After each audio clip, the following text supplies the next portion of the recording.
Apakah Islam itu mewariskan politik? Jangan percaya Pak. Saya mau debat soal itu 7 hari 7 malam, nggak pakai makan, nggak pakai tidur, mau saya. Makanya saya sering nantang kepada orang-orang Hizbut Tahrir Indonesia itu, mari kita bahas soal khilafah. Mari kita bedah dari mana sistem syuro, dari mana sistem al-mamlakah, dari mana sistem ahlul halli wal aqdi. Mari kita bahas.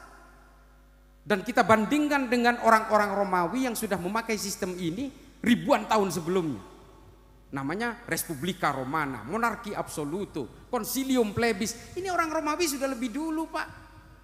Tapi hari ini dibawa kepada kita seolah-olah dia harus menipu kita semua bahwa ini adalah buatan Allah. Ini adalah wajib bagi orang Islam untuk didukung. Bapak Ibu sekalian, ini modus politik Pak. Mereka ingin menipu kita supaya dia bisa menguasai negara ini, sehingga nanti kalau dia bisa berkuasa secara politik, kita semua yang tidak mendukung dia itu bisa dipersekusi atau diintimidasi.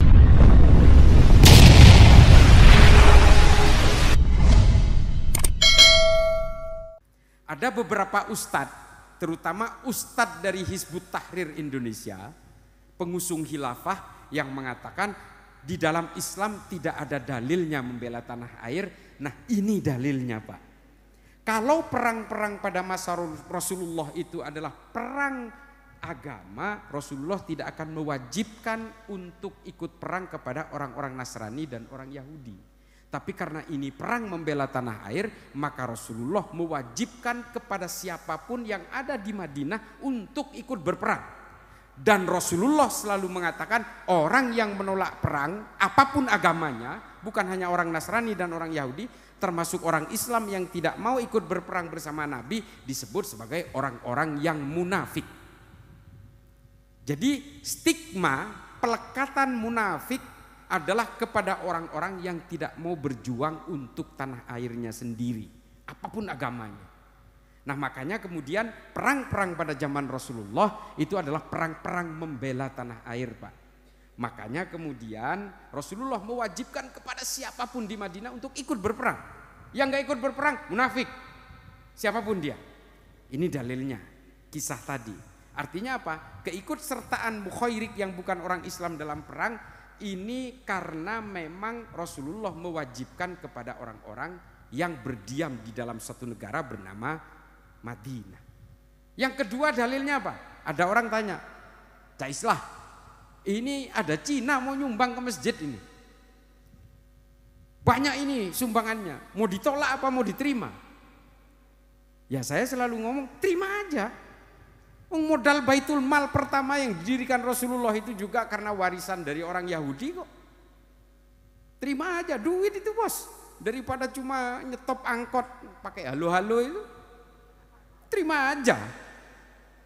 Terus atau ngandalin kotak yang digilir, enggak selesai-selesai. Kalau ada pengusaha besar, meskipun dia bukan orang Islam tapi dia mau memakmurkan masjid, terima aja duitnya. Duit kok. Lumayan bisa bikin menara 4 biji. Jadi terima aja, terima Pak. Urusan amal kan ada kalkulatornya sendiri. Apakah amal dia itu nggak diterima atau enggak oleh Allah, ya itu biarlah itu menjadi kalkulatornya langit.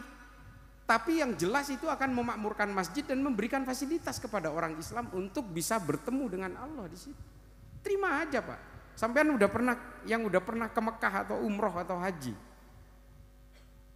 itu kan ada kereta Pak. Sekarang dari Madinah sampai ke Jeddah itu ada kereta cepat sekali 300 km per jam. Itu Cina Pak, Cina itu yang investasi di situ, dan bahkan ada hibah dari Cina untuk beberapa rangkaian kereta apinya disumbangkan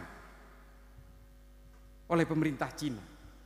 Itu Cina, makanya petunjuknya kalau di dalam kereta itu selain bahasa Arab ada bahasa Cinanya juga.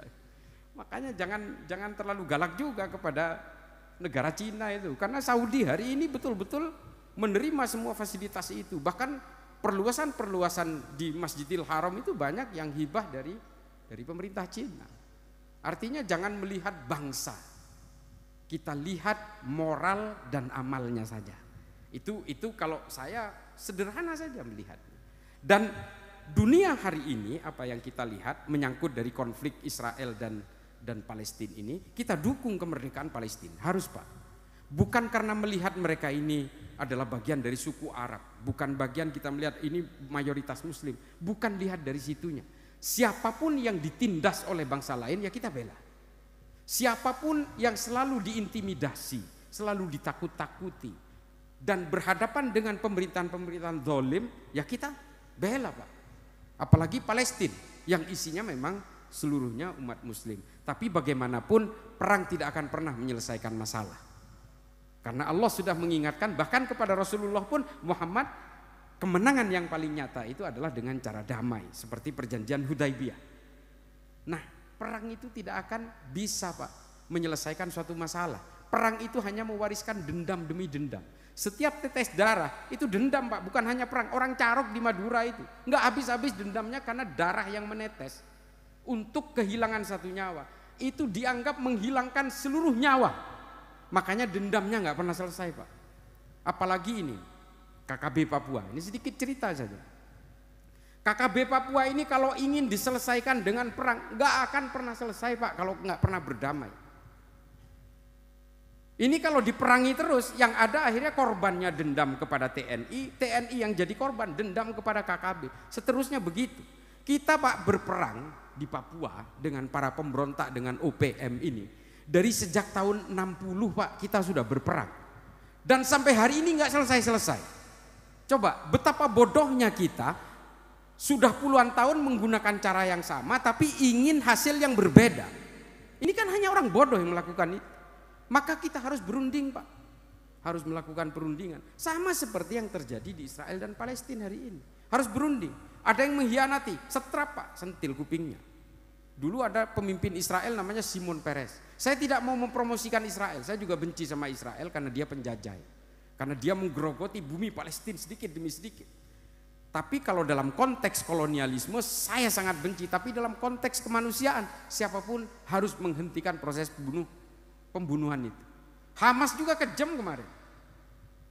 Ya kan tidak boleh Pak, perempuan, anak kecil juga dibantai. Rasulullah aja ketika berperang itu membuat aturan-aturan yang sangat detail. Hewan ternak aja nggak boleh dibunuh kok. Apalagi manusia, apalagi anak-anak, apalagi perempuan. Itu memang tidak boleh. Tumbuh-tumbuhan aja nggak boleh dijadikan korban perang itu sama Rasulullah. Lah ini kemarin Israelnya ya gitu, Hamasnya juga gitu. Makanya saya selalu bilang di media sosial atau apapun, saya di Twitter, kalau ada yang punya Twitter ikuti saya, Islah Bahrawi. Kalau di Instagram Islah_Bahrawi, Islah garis bawah Bahrawi, ikutin aja. Nah itu saya selalu mengatakan ini bukan perang agama. Takutnya apa saya Pak? Kalau ada yang brutal dan kejam kayak kemarin itu tidak diidentikan dengan agama. Kenapa? Takutnya Islam itu seolah-olah agama yang brutal dan kejam Pak. Karena Rasulullah nggak pernah mengajari kekejaman seperti itu. Kalau kemudian hari ini tafsir-tafsir itu dipakai seolah-olah kalau menjadi Islam harus benci sama orang yang berbeda, seolah-olah kalau ketemu orang kafir bunuh aja semua. Itu kan ajaran-ajaran yang dipeluk oleh orang-orang Wahabi hari ini. Karena dulu orang-orang Wahabi ini nggak ada yang setuju terhadap kelompok-kelompok yang berseberangan dengan dia ketika mereka ingin memerdekakan diri dari Kekaisaran Utsmani. Bahkan maulidan juga diharamkan, tahlil diharamkan, ziarah kubur diharamkan, musik diharamkan, semua diharamkan. Karena apa? Karena mereka itu ingin membangun kekuatan untuk keluarga Ibnu Saud. Dan ketika itu semua yang diharamkan ini adalah antitesis dari Kekaisaran Utsmani. Ini semua adalah persoalan politik Pak. Mengapa orang Wahabi itu mengharamkan penghormatan terhadap dzurriyyah Rasulullah misalnya? Karena lawan politiknya itu seorang dzurriyyah Rasulullah namanya Ibnu Rashidin dari kota Ha'il. Nah ini yang menjadi masalah adalah ajaran-ajaran seperti ini yang hari ini diekspor paksa ke negara kita yang memiliki kultur yang berbeda, yang memiliki klimatologi berbeda, demografi berbeda, sehingga akhirnya apa? Mereka mengharamkan wayang, mengharamkan ini, mengharamkan itu. Saya bukannya benci kepada ajaran Wahabi Pak, tapi ini saya terakhir ingin ceritakan. Saya ingin ceritakan yang paling terakhir. Saya setiap hari itu bekerja sebagai tenaga ahli pencegahan radikalisme, ekstremisme, terorisme di Densus 88 Pak. Setiap hari saya kerjanya di situ. Kerjaan saya adalah menyadarkan teroris-teroris yang ditangkap oleh Densus. Itu kerjaan saya Pak. Jadi teroris yang tadinya ingin ngebunuh kita semua ini, ahlul bid'ah semua ini, yang ingin dibunuh oleh mereka, saya sadarkan, mas, janganlah kamu punya keinginan untuk membunuh. Janganlah kamu itu seolah-olah menghalalkan darah orang lain yang berbeda. Kalian itu diberikan syafaat dari Islam ini supaya kamu itu menjaga perdamaian dan kemanusiaan, apapun perbedaannya. Kurang lebih seperti itulah narasi yang saya bangun. Nah, Bapak Ibu sekalian, saya ingin memberikan data. Saya sering nantang di mana-mana karena saya punya datanya. Per hari ini Densus 88 itu menangkap dari sejak tahun 2000 sampai hari ini, Densus 88 itu menangkap 2164 orang. Dari sejak sudah 24 tahun ini.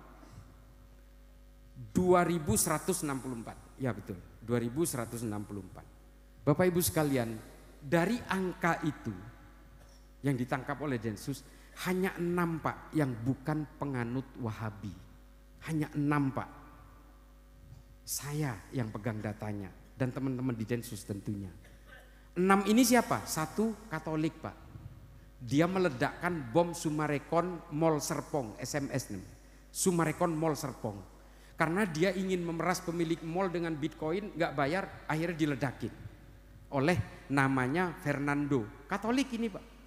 Ini teroris juga, ditangkap oleh Densus. Yang kedua adalah penganut Protestan Pak. Penganut Protestan namanya Johnson Dang Siagian. Dia ingin membakar pos polisi Jatiwarna karena dia terpapar ajaran kiri. Namanya anarkisme atau kelompoknya disebut dengan anarko-sindikalisme. Nah ini 2 itu. 4 lainnya kurang lebih ubudiyah dan amaliyahnya sama seperti kita. Cuma ini adalah kelompok orang yang ingin menggantikan Negara Kesatuan Republik Indonesia dengan khilafah. Yang 4 ini, bukan NU, bukan. Dari 6 orang ini 2158 orang lainnya ini adalah penganut faham Wahabi. Saya ini termasuk orang yang tidak pernah gelisah oleh perbedaan yang dianut oleh orang lain Pak. Enggak pernah. Saya biarin aja, itu nafsi-nafsi. Saya tidak pernah gelisah oleh berbagai perbedaan meskipun orang itu mengharamkan saya untuk maulidan, saya tetap maulidan, enggak pernah gelisah. Kenapa orang itu cenderung menjadi teroris ketika menganut faham yang namanya Wahabi. Ini kemudian yang saya banyak diprotes Pak oleh ulama-ulama dan ustadz-ustadz Wahabi Salafi. Nggak mungkin orang-orang penganut Wahabi Salafi ini nggak mungkin jadi teroris. Rokok aja diharamkan kan. Rokok aja diharamkan yang membahayakan dirinya sendiri kok ini jadi teroris. Nggak mungkin katanya. Ya membahayakan dirinya sendiri memang nggak mungkin Pak, dan memang diharamkan. Tapi masalahnya dia kan menghalalkan darah orang lain. Ini kan yang menjadi masalah. Nah lalu kemudian pengakuan-pengakuan dari teroris yang ditangkap inilah yang kemudian menunjukkan bahwa mereka menganut faham Wahabi Salafi. Bukan kata saya Pak. Yang mengakui itu adalah mereka. Jadi kita-kita ini yang sudah biasa, termasuk saya yang menjadi sarkup ini, sarjana kuburan ini, yang kerjaannya memang hobinya itu tawassul itu, seperti kita ini kita memang sudah dikafirkan oleh mereka. Nah yang menjadi masalah Pak, kalau memang mereka ini sudah merasa bahwa dia pasti akan masuk surga, sementara kita ini semua yang senang dengan tawassul dan senang dengan maulidan kepada Rasulullah ini dianggap udah akan masuk neraka. Terus ngapain mereka gelisah dengan kita coba? Ini kan yang menjadi masalah. Sehingga apa? Ketika orang untuk masuk ke paham ini, mengharamkan ini, mengharamkan itu, ini haram, itu kafir, itu bid'ah, itu penyembah kuburan. Orang akan kemudian menjadi gelisah Pak. Seolah-olah dia dijepit tembok kanan kiri, mau begini haram, gitu haram. Bank haram. Tadinya itu kerjanya di bank jadi tukang parkir misal, oh ini haram karena kamu jadi tukang parkir di bank. Wah akhirnya berhenti Pak, jadi pengemudi ojol Grab. Oh ada OVO ini, ada bank juga di situ. Wah udahlah berhenti. Akhirnya apa? Ujung-ujungnya dia jualan habatus saudah Pak. Dia nggak tahu impor habatus saudah dari Arab itu pakai bank juga. Terus setiap hari yang dia pakai itu produk bank namanya uang. Udah jelas Bank Indonesia kok. Dia dipakai buat beli makanan, dimakan setiap hari, itu kan pakai produk bank. Fikih itu kan tabiun katanya. Kalau di hulunya haram, sampai ke hilir haram. Lah ini enggak. Dia naik haji umroh masih pakai pesawat loh. Pesawat itu Pak, maskapai enggak ada yang beli lunas. Itu semua nyicil pakai uang berbunga itu. Artinya apa? Yaitu kalau mengharamkan bank, mengharamkan cicilan-cicilan itu, ya sudah. Jangan naik pesawat, jalan kaki aja kalau ke Mekah. Nah ini kan yang kadang-kadang tidak disadari oleh mereka, makanya kemudian Majelis Ulama Mesir, Darul Iftah menghalalkan bank konvensional supaya apa? Supaya kita tidak menjadi orang munafik Pak. Kalau kita mengharamkan yang di hulu sampai ke hilir itu kan akhirnya jadi ikut haram. Termasuk rokok Pak. Coba bayangin, berapa ratus ribu orang jadi pengangguran yang hari ini hidupnya dari tembakau ini. Mulai dari petani sampai ke karyawan pabrik rokok sampai distributornya. Sementara ini kata Syekh Abdul Ghani An-Nabulsi mengatakan tidak ada di Quran dan hadis yang menerangkan secara eksplisit mengharamkan rokok itu. Kalau cuma alasannya karena membahayakan diri sendiri lalu diharamkan Pak. Waduh jangankan itu Pak, pilot itu jauh lebih bahaya itu. Dia menanggung nyawa semua penumpang di situ dan nyawa penumpang satu pesawat itu dititipkan di kantongnya pilot itu. Apa enggak jauh lebih bahaya? Atau orang-orang yang menjadi tukang ngelap kaca-kaca gedung itu. Itu angka paling tinggi di dunia, profesi kematian paling tinggi di dunia itu adalah orang yang bersihin kaca gedung pencakar langit itu. Itu paling tinggi profesinya. Haramkah itu? Kalau mau dibilang ini bahaya. Tingkat bahaya ini kan ukurannya macam-macam, bukan karena saya perokok loh, enggak. Karena saya betul-betul perokok berat, karena saya baca buku pasti ngerokok. Nah, tapi bukan berarti ini semua itu adalah satu ikhtilaf yang memang tidak bisa kita hindari. Ya silahkan aja kalian itu mengharamkan rokok misalnya, tapi jangan kemudian orang yang merokok itu dianggap ini calon penghuni neraka. Ini kan tipikalnya Wahabi sekali. Makanya saya bukannya benci Pak kepada Wahabi itu, silahkan aja kalau memang mereka tidak mengganggu orang. Ini masalahnya kan memecah belah Pak. Hari ini Pak di kampung saya di Madura, kakek saya punya pesantren yang umurnya sudah 1 abad lebih Pak. Ada salah satu keturunannya kakek saya sendiri. Dia membawa ajaran Wahabi ini sehingga apa? Satu desa itu semuanya dianggap sebagai orang-orang zindik Pak semua. Bahkan dia nulis, bikin banner besar di pesantren. Pesantren kakek saya namanya An-Nawawiyah. Dia bikin banner besar Aswaja, aliran sesat warisan jahiliyah. Itu loh. Coba. Ini kan artinya membangun kegelisahan-kegelisahan.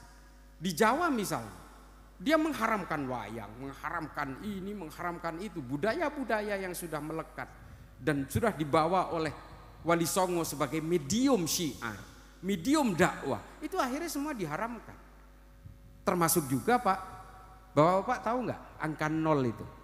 Angka 0, matematika itu, kalau kita nulis 10 kan 1 dan 0. Yang menciptakan angka 0 itu orang Islam Pak, namanya Al-Khawarizmi. Orang Islam ini. Hari ini sama orang Wahabi dikafirkan karena dia berasal dari Persia. Mereka terpengaruh oleh Iran hari ini. Coba bayangin. Padahal Khawarizmi ini bukan Syiah, dia ini adalah penganut Ahlus Sunnah wal Jamaah kalau kita lihat berbagai kitab-kitab fikihnya. Nah ini yang orang Wahabi semua hari ini berusaha dibungkam. Kalau ada orang yang bersuara lewat ilmu pengetahuan dibungkam. Bahkan orang-orang seperti Syekh Abdul Ghani An-Nabulsi, bahkan Al-Isfahani yang menceritakan tentang musik di dalam Islam karena mereka mengharamkan musik, lalu Al-Isfahani pun dikafirkan. Coba, ini cara orang Yahudi, pokoknya yang paling benar, Yahudi, Wahabi, pokoknya yang paling benar hanya dia, orang lain yang berbeda dengan dia pasti salah. Itu gayanya Wahabi. Nah ini Bapak Ibu sekalian, mengapa kita berusaha harus membentengi diri supaya kita tidak, dengan menjadi Islam kita tidak boleh membenci Pak. Karena saya sering katakan DNA-nya Islam itu hanya 2. 1 akhlakul karimah, yang kedua adalah rahmatan lil alamin. Gak ada lagi. Ini Rasulullah mewariskan itu. Apakah Islam itu mewariskan politik? Jangan percaya Pak. Saya mau debat soal itu 7 hari 7 malam, gak pakai makan, gak pakai tidur, mau saya. Makanya saya sering nantang kepada orang-orang Hizbut Tahrir Indonesia itu, mari kita bahas soal khilafah. Mari kita bedah dari mana sistem syuro, dari mana sistem al-mamlakah, dari mana sistem ahlul halli wal aqdi. Mari kita bahas. Dan kita bandingkan dengan orang-orang Romawi yang sudah memakai sistem ini ribuan tahun sebelumnya. Namanya Respublika Romana, monarki absoluto, Concilium Plebis. Ini orang Romawi sudah lebih dulu, Pak. Tapi hari ini dibawa kepada kita seolah-olah dia harus menipu kita semua bahwa ini adalah buatan Allah. Ini adalah wajib bagi orang Islam untuk didukung. Bapak Ibu sekalian, ini modus politik, Pak. Mereka ingin menipu kita supaya dia bisa menguasai negara ini, sehingga nanti kalau dia bisa berkuasa secara politik, kita semua yang tidak mendukung dia itu bisa dipersekusi atau diintimidasi. Ini kan gerakan-gerakan politik yang mengatasnamakan agama. Dari dulu, Pak, ini. Termasuk Khawarij juga melakukan itu. Bukan hanya di Islam, orang Kristen juga gara-gara politisasi agama, mereka berperang 30 tahun dan membunuh 8 juta orang Kristen di Eropa. Berat, Pak. Nggak usah, silahkan berpolitik. Adik-adik sekalian, Bapak Ibu sekalian yang mampu berpolitik, berpolitiklah. Silahkan aja. Tapi jangan pernah menjadikan agama kita ini sebagai tunggangan-tunggangan politik. Jangan, Pak. Karena nanti apa kata Ibnu Rushd dalam At-Tahafud dikatakan, kalau kamu menunggangi Islam untuk menuju tangga kekuasaanmu, nanti kalau kamu berbuat jahat ketika berkuasa, Islam juga yang harus menjadi tukang tekelnya. Ayat-ayat juga yang dijadikan pembenarannya atas kejahatan-kejahatan kamu, kata Ibnu Rushd. Ini loh, capek, Pak, Islam itu kalau dijadikan tunggangan politik terus, ngebunuh orang atas nama Islam, menjajah orang atas nama Islam, sudahi semua itu. Mari kita majukan Islam dengan ilmu pengetahuan, dengan rahmatan lil alamin, dengan akhlakul karimah. Ini Rasulullah. Makanya Rasulullah sampai wafat pun tidak mewarisi nama penggantinya. Karena apa? Beliau tidak mau mewariskan kekuasaan kepada sekitarnya. Nggak mau cawe-cawe urusan politik Rasulullah itu. Udahlah, nanti sahabat sendiri yang akan memutuskan. Kurang lebih seperti itu. Makanya kemudian sistem pertama pada zaman Khulafaur Rasyidin disebut dengan sistem syuro. Kesepakatan bersama, aklamasi di antara para sahabat, nunjuk Sayyidina Abu Bakar. Udah Abu Bakar aja. Ini Umar sama Sa'ad bin Ubadah ini mau berantem terus, mau menjadi penggantinya Rasulullah. Udah kamu aja, Abu Bakar, kamu aja yang jadi penggantinya, jalan tengah. Jangan pilih Umar atau jangan pilih Sa'ad bin Ubadah, nanti berantem terus mereka. Nah, diambil jalan tengah, akhirnya Sayyidina Abu Bakar yang ditunjuk oleh para sahabat. Nah, inilah kemudian yang menjadi model bagaimana seorang pemimpin itu harus diputuskan secara bersama-sama oleh seluruh masyarakat dalam satu negara. Yang kurang lebih hari ini ditunjukkan lewat pemilu ini, Pak. Kurang lebih seperti itu. Cuma meskipun model pada zaman Khulafaur Rasyidin sedikit berbeda, tapi inilah pemikiran-pemikiran yang hari ini dipakai. Saya bukannya pro barat, enggak, Pak. Saya ini tetap orang Madura, tetap makan nasi jagung, Pak, sampai hari ini. Nggak ada perubahan. Mentang-mentang saya sekolah di Amerika banyak dituduh, wah ini orang Kristen yang disusupkan memecah belah orang Islam. Wallahi nggak ada, Pak. Saya hanya ingin memajukan bagaimana cara berislam itu secara toleran, bagaimana Islam ini dibawakan dalam kemanusiaan dan kedamaian. Saya tidak ada maksud lain, Pak. Saya mau cari harta di sini? Enggak, Pak. Saya mau numpang hidup di NU untuk berceramah seperti ini? Enggak, Pak. Tanyakan ke siapapun yang sudah pernah ngundang saya. Silahkan tanyakan soal itu. Saya nggak pernah mau cari numpang hidup di sini, Pak. Saya hidupnya ya begini-begini aja, cukup, Pak. Yang penting saya bisa makan, anak istri saya makan, anak-anak saya bisa sekolah, udah cukup. Nggak perlu saya mimpi punya Alphard apa, udah Kijang Doyok aja udah cukup saya, Pak. Murah, irit bensin, onderdilnya banyak KW-nya ini. Ada KW1, KW2 kayak itu, wah senang sekali saya.